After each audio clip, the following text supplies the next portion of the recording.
There is a group of people walking around right now who remember both the sound of a dial-up modem and the moment the first iPhone was placed in their hands, who wrote notes on actual paper and passed them under desks, and then, just a few years later, were building entire social lives on the internet, who grew up in a world where if you missed a phone call, it was simply missed.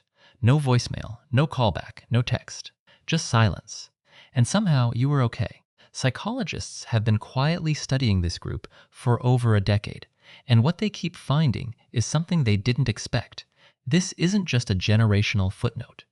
This is a specific psychological profile shaped by a specific collision of history and brain development that produced something genuinely rare, something that most people in the world right now simply do not have. If you were born between 1976 and 1985, this video is about you.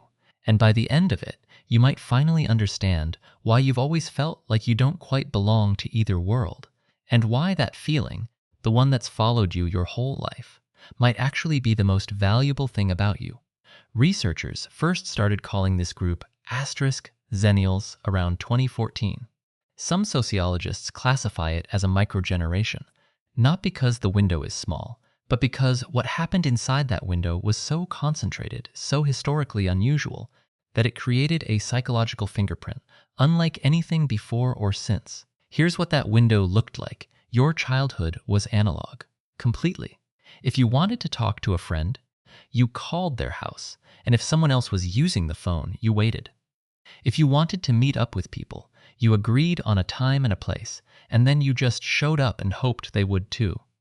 There was no confirmation, no on my way text, no live location sharing. You trusted that the plan was real, and you showed up. That required something that is becoming increasingly rare, unconditional commitment to a moment. You also experience boredom in a way that younger generations genuinely cannot access anymore.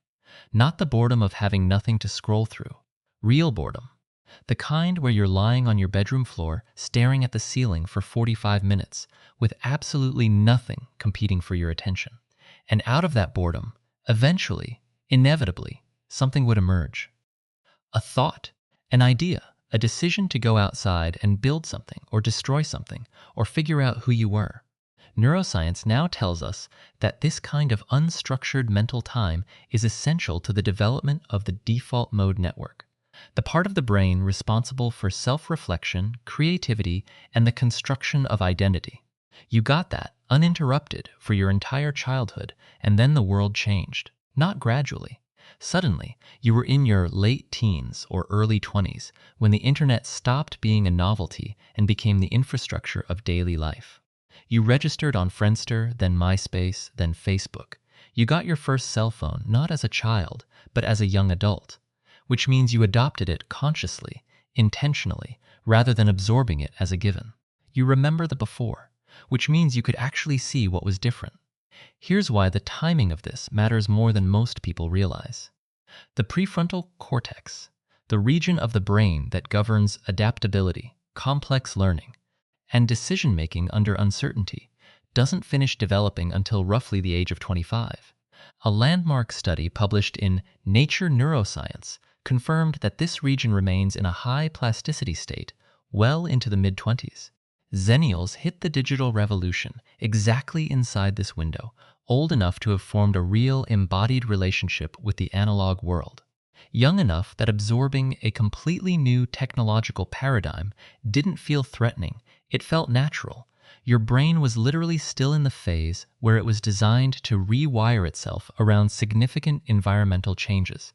And it did. The result is a kind of cognitive bilingualism that neither Gen X nor Millennials fully possess. Gen X adapted to technology as adults, which means for many of them it required conscious effort and sometimes generated real resistance.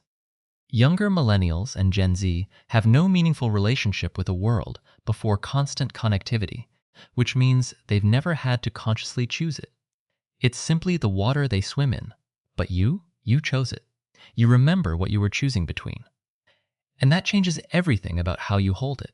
This shows up in specific, measurable ways. You probably have a fundamentally different relationship with privacy than almost anyone else in your age range.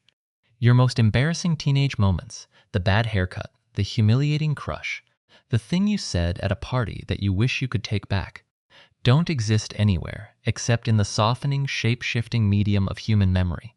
This matters more than it sounds. Research on autobiographical memory consistently shows that the brain doesn't store memories like a hard drive. It reconstructs them, edits them, layers meaning over them across time. Memory is designed to evolve. The version of yourself you carry at 38 is supposed to be somewhat different from the version that actually existed at 16. Because that's how identity develops. That's how people grow. When everything is permanently documented, when there are photos, timestamps, and comment threads attached to every version of who you used to be, that natural process gets complicated. Younger generations are navigating something no human brain evolved to handle, a searchable, permanent archive of their own becoming. You were spared that. Your past has texture and softness. It can become a story. It doesn't have to be evidence. But here's where your generation's story gets harder. A significant portion of Xennials entered the workforce between 2000 and 2010, which means many of you were trying to establish your careers during not one, but two of the most destabilizing economic periods in modern history, the dot-com collapse. And then, just as you were finding your footing, 2008, research on economic trauma is clear about what financial instability during early adulthood does to a person.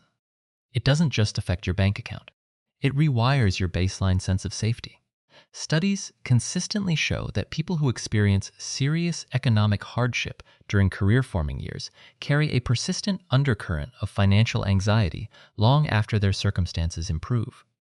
A kind of background monitoring system that never fully shuts off, always scanning for the moment it all falls apart again. So here is the full picture. A generation that was psychologically primed for adaptability, that genuinely absorbed one of the most dramatic technological transitions in human history, and then got economically destabilized right at the moment they were supposed to be building something stable.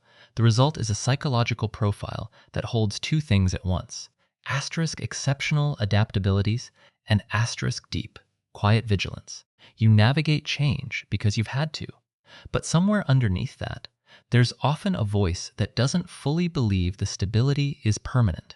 And if you recognize that voice, if you've ever found yourself waiting for things to go sideways, even when they're going well, now you know where it comes from.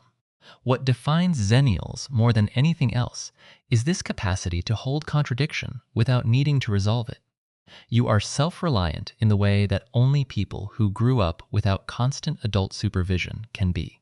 Your parents genuinely didn't know where you were for hours at a time, and nobody called that neglect. They called it a Tuesday. You learned early that problems don't wait for someone to come solve them. You solve them yourself. But you also came of age during a moment when collective optimism about technology and connection was at its peak. Before the data privacy scandals, before the algorithmic manipulation, before anyone fully understood what was being traded away.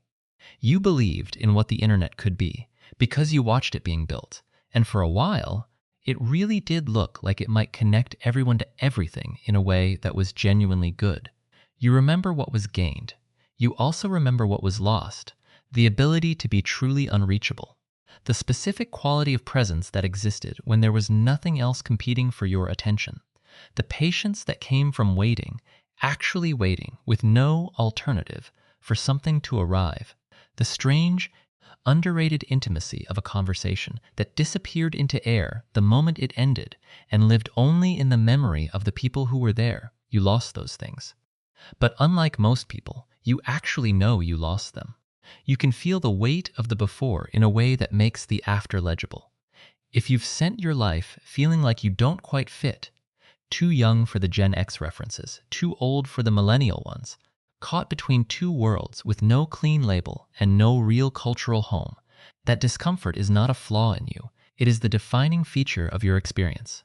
In a world that is changing faster than any generation in history can fully process, the people who have already lived through one massive, disorienting, irreversible transition and came out the other side intact, adapted, and still themselves, are carrying something genuinely rare, not nostalgia, not cynicism, Not naive optimism, something harder to name and more useful.